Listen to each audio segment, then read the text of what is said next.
Welcome to விண்டன் class. இது வரைக்கும் நம்ம ஃபேஸ் 2ல் 5 வீடியோ பார்த்துருக்கோம். பாலிட்டியில் 6th அண்ட் 7th ஸ்டாண்டர்டில் இருக்கக்கூடிய பாக்ஸ் கொஸ்டின்லாம் பார்த்தோம் இல்லையா. இனிமேல் நம்ம அடுத்த 5 நாளைக்கு 6th-லேருந்து 10th வரைக்கும் இருக்கக்கூடிய எக்கனாமிக்ஸ் பாக்ஸ் கொஸ்டின் எல்லாமே பார்க்கலாம். இன்றைக்கி 6th ஸ்டாண்டர்டில் இருக்கக்கூடிய எக்கனாமிக்ஸ் பாக்ஸ் கொஸ்டின் பார்க்க போகிறோம். இது வரைக்கும் நம்ம ஃபேஸஸ் எல்லாம் பார்க்காம இருந்தீங்க அப்படின்னா ஒரு 15 days பேக்லேருந்து நான் போட்டிருப்பேன். நீங்கள் அதிலேருந்து ஃபாலோ பண்ணிவிட்டு வந்துடுங்க. ஓகேவா? ஓகே, ரெகுலரான ஃபஸ்ட்லேருந்து வீடியோ பார்த்தீங்கன்னா மட்டும்தான் உங்களால் டிஎன்பிசி சிலபஸை ஓரளவுக்கு நல்லா கவர் பண்ண முடியும். சரிங்களா? இப்போ நம்ம நேராக வீடியோக்குள்ளே போயிடலாம். எக்கனாமிக்ஸ் பொருளியலில் உள்ள 6th ஸ்டாண்டர்டில் இருக்கக்கூடிய பாக்ஸ் கொஷின்ஸ் தான் இன்றைக்கி நம்ம பார்க்க போகிறோம். முதல்ல, கிராமங்களின் வாரம் அல்லது மாதம் ஒரு முறை பொதுவான ஒரு இடத்தில் குறிப்பிட்ட நேரத்திற்கு மக்களின் தேவைக்கேற்ப ஒரு இடத்தில் பொருள்களை ஒருங்கிணைத்து விற்பனை செய்யும் இடம், அதுதான் சந்தை அப்படின்னு சொல்லுவாங்க. இது சந்தைக்கான விளக்கம். இது தெரிஞ்சுக்கிட்டால் போதும், எல்லாருக்கும் தெரிந்த விஷயந்தான். இருந்தாலும் பாக்ஸ் கொடுத்துருக்குறாங்க, நம்ம அதை படிக்கிறோம். சரிங்களா? அடுத்து, நுகர்வு பண்டங்கள்.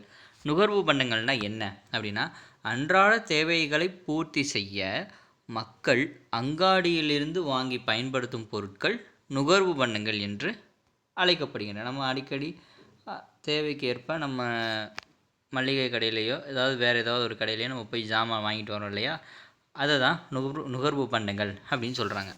அப்போது அரிசி, இப்போ நம்ம போய் வீட்டுக்கு சாப்பாட்டுக்கு தேவை அரிசி வேணும்னா உள்ளே போய் கடையில் வாங்குவோம், அது ஒரு நுகர்வு பண்டம். அதேமாதிரி தீபாவளின்னு இருந்துச்சுன்னா ட்ரெஸ் எடுப்போம், அது ஒரு நுகர்வு பண்டம் தான். துணிகள். அடுத்து மிதிவண்டிகள், நம்மளுடைய தேவைக்கேற்ப சைக்கிளையோ இல்லை வண்டியோ ஏதோ ஒரு மிதிவண்டி வாங்குவோம் இல்லையா, ஸோ இதெல்லாமே நுகர்வு பண்டங்கள் அப்படின்னு நம்ம சொல்கிறோம். அடுத்து, சேமிப்பு. சேமிப்பு என்பது கையில் கிடைக்கும் வருமானத்தில், முக்கியமாக சேமிப்புன்றது என்னது, கையில் கிடைக்கும் வருமானத்தில் நுகர்வுக்கு செலவு செய்தது போல எதிர்கால தேவை, இதுதான் ரொம்ப முக்கியம், எதிர்கால தேவைக்காக ஒதுக்கப்படும் ஒரு தொகை தான் சேமிப்பு. சம்பளம் வாங்கினோடனே நுகர்வுக்கு நம்ம எப்படி ஒரு செலவு செய்கிறோமோ அதே மாதிரி சேமிப்புக்கு நம்ம தனியாக எழுதி வைக்கிறோம் அப்படின்னா அது எதிர்காலத்துக்கு தேவைப்படும். சரிங்களா? அப்போ எதிர்காலத்தை கருதி நம்ம ஒரு குறிப்பிட்ட அமௌண்ட்டை சேர்த்து வைக்கிறதுக்கு பேர் தான் சேமிப்பு அப்படின்னு சொல்கிறாங்க. இதெல்லாமே சிம்பிளாக தான் இருக்கும், ஜஸ்ட்டு படிச்சுக்கிட்டிங்கன்னா போதும்.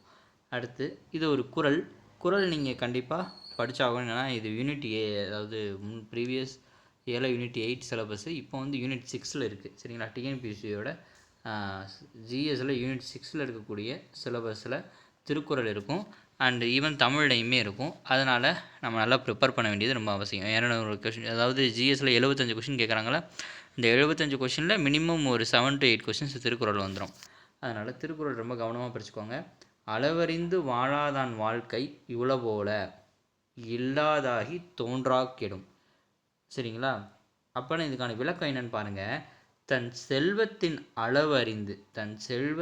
அளவு அறிந்து அதற்கு ஏற்ப வாழாதவனுடைய வாழ்க்கை பல வளங்களும் இருப்பது போல தோன்றி உண்மையில் இல்லாதவனாய் பின்பு அப்பொய் தோற்றமும் இல்லாமல் அழியும்.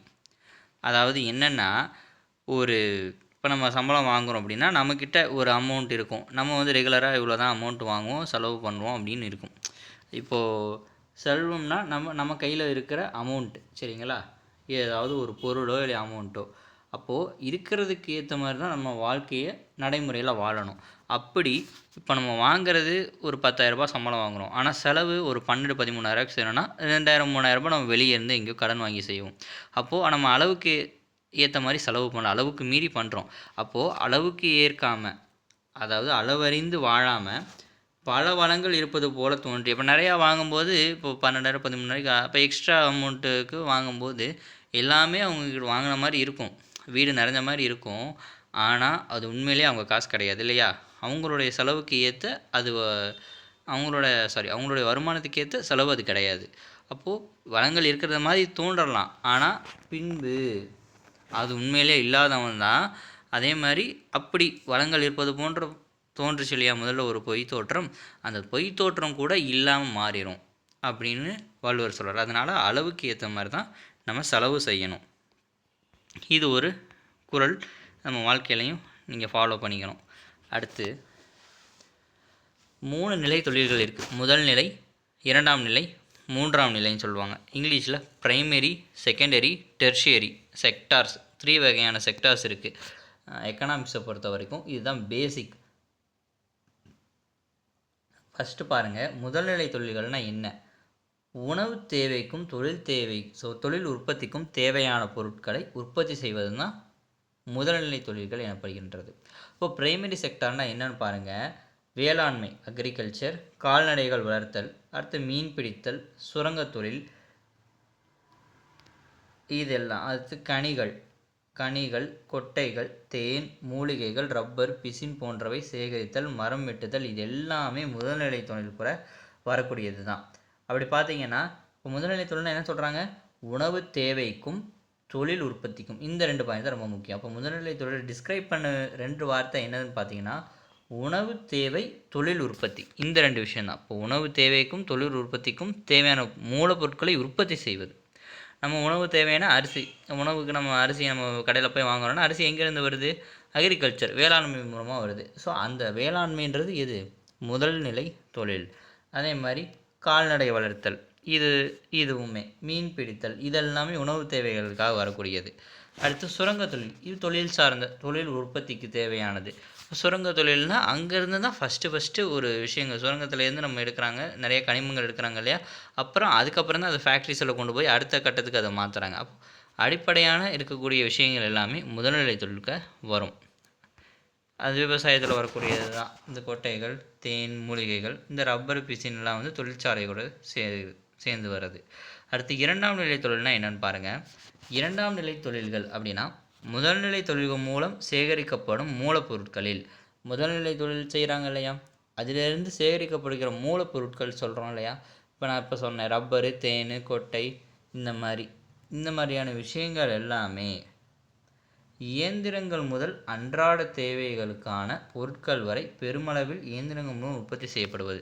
அதாவது முதல்நிலை தொழில்கள் மூலம் சேகரிக்கப்படும் மூலப்பொருட்களிலிருந்து இயந்திரங்கள் முதல் அன்றாட தேவைக்கான பொருட்கள் வரை பெருமளவில் இயந்திரங்கள் மூலம் உற்பத்தி செய்யப்படுவது தான் 2ஆம் நிலை தொழில்கள் எனப்படுகிறது. அதே மாதிரி உற்பத்திக்கு தேவையான மூலப்பொருட்கள், மூலதனம், உடைமை ஆகியவற்றின் அடிப்படையில் வகைப்படுத்தப்படுகின்றன. மூலப்பொருட்கள் பயன்பாடு அடிப்படையில் தொழிற்சாலைகள் வகைப்படுத்துதல், வேளாண் அடிப்படை தொழிற்சாலைகள். இது மூலப்பொருட்களை வச்சு தொழிற்சாலைகளை வகைப்படுத்துகிறாங்க. இது ஹைலைட் பண்ணிக்கோங்க. இந்த இதை மூலப்பொருட்கள் பயன்பாடு அடிப்படையில் தொழிற்சாலைகளை வகைப்படுத்துகிறாங்க. எப்படின்னா வேளாண் அடிப்படை தொழில்கள், சரிங்களா? அதே மாதிரி காடு சார்ந்த தொழிற்சாலைகள், கனிம தொழிற்சாலைகள், கடல் சார்ந்த தொழிற்சாலைகள் அப்படின்னு சொல்லிட்டு வகைப்படுத்துகிறாங்க. அப்படி பாருங்கள், இப்போது நான் சொல்லும்போது உங்களுக்கு தெளிவாக புரியும். வேளாண் அடிப்படை தொழிற்சாலைகள்னு பார்த்தீங்கன்னா பருத்தி உணவு பதப்படுத்துதல். இப்போது எக்ஸாம்பிளுக்கு இந்த உணவு பதப்படுத்துதல் எடுத்துக்கோம்னா, இப்போ நம்ம ஒரு உணவு வந்து உற்பத்தி எங்கேருந்து செய்கிறாங்க? முதல்நிலை தொழிலேருந்து செய்கிறாங்க. ஃபஸ்ட்டு மூலப்பொருட்கள் அங்கேருந்து எடுக்கிறாங்க. அப்போ அந்த உணவு கெட்டு போகாமல் இருக்கிறதுக்கு பதப்படுத்துறதை ஒன்று பார்க்குறாங்க. அப்போது இப்போ எக்ஸாம்பிளுக்கு நம்ம ஃப்ரிட்ஜ் யூஸ் பண்ணுறோம். அந்த மாதிரி அவங்க ஒரு பொருளையும் பதப்படுத்துறதுக்கு ஏதாவது ஒன்று யூஸ் பண்ணுவாங்க. ஈவன் இப்போ மார்க்கெட்ஸில் கேரட்ஸ்லாம் விற்கிறாங்க இல்லையா, அந்த கேரட்ஸ்லாம் கொஞ்ச நாள் தாக்கு பிடிக்கிறதுக்கு என்ன பண்ணுவாங்க? அதை பதப்படுத்தி வைப்பாங்க. ஸோ அப்படி பதப்படுத்துறதை தான் என்னென்னு சொல்கிறாங்க? 2ஆம் நிலை தொழில்கள்னு சொல்கிறாங்க. அது மட்டுமா? அப்படி கிடையாது. அது பதப்படுத்துறதுலேருந்து தொழிற்சாலையிலேருந்து வெளியே வர்ற வரைக்கும் எல்லாமே முதல் நிலையை தவிர மற்ற எல்லாமே என்ன வரும்? இயந்திரங்கள் மூலம் தயாரிக்கப்படுகிற பொருள்கள்லேருந்து இயந்திரங்கள் வரைக்குமே என்னது தான்? 2ஆம் நிலை தொழில் தான். காடு சார்ந்த தொழிற்சாலைகள் பார்த்திங்கன்னா காகித தொழில், மர சாமான்கள், கட்டுமான பொருட்கள். ஸோ காகித தொழில், பேப்பர் மில்லாம் இருக்கும். அதே மாதிரி மர சாமான்கள், அப்புறம் இதுக்கு ஒரு எடுத்துக்காட்டு சொல்லணுன்னா மட்ட மில்லெலாம் இருக்கும் இல்லையா, இதெல்லாமே வந்து காடு சார்ந்த தொழிற்சாலை கூட வரக்கூடியது. கட்டுமான பொருட்களுக்கு சிமெண்ட்டு, செங்கல், இந்த மாதிரி உற்பத்தி செய்கிறது இதெல்லாமே 2ஆம் நிலை தொழில்கள். இப்போது சிமெண்ட் உற்பத்தி செய்கிறாங்கன்னா சிமெண்ட்டு அப்படியே பூமியில் விளையிறது கிடையாது இல்லையா. அப்போது வேறு ஒரு மூலப்பொருட்களிலேருந்து சிமெண்ட்டை உருவாக்குறாங்க, வேறு ஒரு மூலப்பொருட்களிலேருந்து செங்கலை உருவாக்குறாங்க. அப்போது அதுதான் 2ஆம் நிலை தொழில். மூலப்பொருட்கள் எல்லாமே முதல்நிலை, அந்த மூலப்பொருட்கள்லேருந்து உருவாக்குற பொருட்கள் எல்லாம் 2ஆம் நிலை. அதே மாதிரி கனிம தொழிற்சாலைகளை பொறுத்த வரைக்கும் சிமெண்ட்டு பாருங்கள், சிமெண்ட்டு, இரும்பு, அலுமினியம் போன்ற தொழிற்சாலைகள் இதெல்லாம் கனிம தொழிற்சாலைகள். அப்போ கனிமங்கள் பூமியிலேருந்து எடுக்கிறாங்க, கனிமங்கள் மூலயமா நமக்கு சிமெண்ட்டு, இரும்பு, அலுமினியம் இந்த மாதிரி தொழிற்சாலைகள்லாம் உருவாகுது. இதெல்லாம் 2ஆம் நிலையில் வரக்கூடியது. அதே மாதிரி கடல் சார் தொழிற்சாலைகள்னால் கடல் உணவு பதப்படுத்துதல், மீன் பதப்படுத்துறதுலாம் இருக்கும் இல்லையா, மீன், நண்டு இந்த மாதிரி விஷயங்கள் எல்லாமே 2ஆம் நிலையில் வரக்கூடியது. அடுத்து 3ஆம் நிலை தொழில். 3ஆம் நிலை தொழில் தான் இந்தியாவிலே அதிகமாக ஃபாலோ பண்ணக்கூடிய ஒரு அதிக பர்சன்டேஜ் வருமானம் ஈட்டக்கூடிய அதிக பர்சன்டேஜ் ஒரு ஃபாலோ பண்ணக்கூடிய தொழில்னால் எனது 3ஆம் நிலை தொழில் தான். அப்படின்னா என்ன பார்த்தீங்கன்னா, முன்னர் கூறிய 2 நிலைகளில் குறிப்பாக தொழில்துறையில், சரிங்களா, குறிப்பாக தொழில்துறையில் பொருட்களை உற்பத்தி செய்வதற்கும் உற்பத்தி பொருட்களை தேவையான மக்களுக்கு கொண்டு சேர்ப்பதற்கும் தேவையான சேவைகளை வழங்குவதால் இவை சேவைத்துறை. இந்த 3ஆம் நிலை என்ன சொல்லலாம், சேவைத்துறை அப்படின்னு சொல்லலாம். சேவைத்துறை தொழில்கள் என்றும் அழைக்கப்படுகின்றன. மக்களின் அன்றாட தேவைகளையும் சேவைத்துறை வழங்குகிறது. இப்போது ஒரு பொருள் மூலப்பொருட்களில் பூமியிலிருந்து எடுத்துட்டாங்க. ஓகே, அடுத்து இந்த மூலப்பொருட்கள் எடுத்ததுக்கப்புறம் இதுலேருந்து ஒரு 2ஆம் நிலையாக ஒரு தொழிற்சாலைகள் மூலமாக அதை வேறு ஒரு விஷயமாக கன்வெர்ட் பண்ணுறாங்க. சரி, அடுத்து இதை மக்களுக்கு எப்படி கொண்டு போய் சேர்ப்பாங்க அப்படின்னா டிரான்ஸ்போர்ட். ரொம்ப முக்கியமாக டிரான்ஸ்போர்ட் 3ஆம் நிலை பொருட்களில் ரொம்ப முக்கிய பங்கு வகிக்கிற டிரான்ஸ்போர்ட். அதுதான் போக்குவரத்து. அப்போது சாலை, ரயில், கடல், ஆகாய போக்குவரத்துகள். சாலை மார்க்கமாக லாரியில் நிறையா லோட் லாரிஸ்லாம் நீங்கள் பார்த்துருப்பீங்க. ஸோ அது மூலயமா போகிறது எல்லாமே எப்படி 3ஆம் நிலை தொழில்கள் கூட வரக்கூடியது. ஸோ அப்போது ஒரு நமக்கு போக்குவரத்து இருந்தால் மட்டும்தான் ஒரு இடத்துல தயாரித்த பொருளை மக்களுக்கு கொண்டு போய் சேர்க்க முடியும். அதனால் இது சேவைத்துறை அப்படின்னு சொல்கிறாங்க. ட்ரெயின், குட்ஸ் ட்ரெயின்லாம் இருக்குது பார்த்திங்களா, அது மூலயமா வரக்கூடியது. கடலில் கப்பல் மூலயமா போகக்கூடியது. ஆகாயம்னா அதே மாதிரி ஃப்ளைட்ஸ் மூலயமா போகக்கூடிய விஷயங்கள். இது எல்லாமே ரொம்ப முக்கியம். இப்போ பொருட்கள் தயாரித்த பொருட்களை மக்களுக்கு சேர்க்கறதுக்காக பயன்படுத்தக்கூடிய தொழில் தான் 3ஆம் நிலை, அதாவது 3ஆம் நிலை தொழில்கள் அப்படின்னு சொல்கிறோம், அல்லது சேவை தொழில்கள் அப்படின்னு சொல்லலாம். சரி, போக்குவரத்து மட்டும்தானா அப்படின்னு கேட்டால் இல்லை. இப்போ நம்ம பார்த்தது போக மற்ற எல்லாமே தொலைத்தொடர்பு, நம்ம யூஸ் பண்ணுற ஃபோன், அலைபேசி, அடுத்து அஞ்சல், நமக்கு வர போஸ்ட் இருக்கு இல்லையா, அது, தகவல் தொழில்நுட்பம், இது எல்லாமே என்னது தான் 3ஆம் நிலை தொழில்களில் வரக்கூடியது தான். இதெல்லாம் சேவை தானே. நம்ம இங்கேருந்து ஒருத்தருக்கு போஸ்ட் அனுப்புகிறோன்னா இங்கேருந்து நம்ம இன்னொருத்தர் அதை ரிசீவ் பண்ணுறாரு அப்படின்னா இதுக்கு இடைப்பட்ட ஒரு டிரான்ஸ்போர்ட் வேணும்.